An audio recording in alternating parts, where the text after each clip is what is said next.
ప్రభు నామమున అందరికీ శుభోదయం.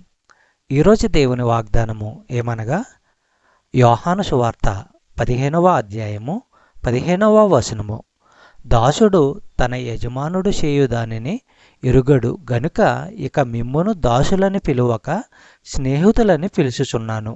ఎందుకనగా నేను నా తండ్రి వలన వినిన సంగతులన్నిటినీ మీకు తెలియజేసి తిని.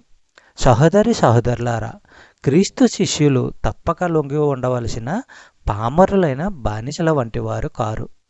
లోబడాలని కోరుతున్న జ్ఞానమున్న స్నేహితులు. తన ఉపదేశాలు తండ్రి అయిన దేవుని నుంచి నేరుగా వచ్చినవని క్రీస్తు మళ్ళీ చెప్తున్నాడు. యోహాను సువార్త 8వ అధ్యాయము 26వ వచనము మనము పరిశీలించినట్లయితే, మిమ్మును గూర్చి చెప్పుటకును తీర్పు తీర్చుటకును చాలా సంగతులు నాకు కలవు గాని నన్ను పంపినవాడు సత్యవంతుడు. నేను ఆయన యొద్ద వినిన సంగతులే లోకమునకు బోధించుచున్నానని చెప్పెను. సహోదరి సహోదరులారా, యేసుక్రీస్తు వారు లోకానికి తీర్పు తీర్చేందుకు రాలేదు. తండ్రి దగ్గర తన వినిన సంగతులే లోకానికి చెప్పటానికి ఆయన వచ్చాడు. చెప్పబడిన వాగ్దానము దేవుడు దీవించి ఆశీర్వదించును గాక. ఆమేన్.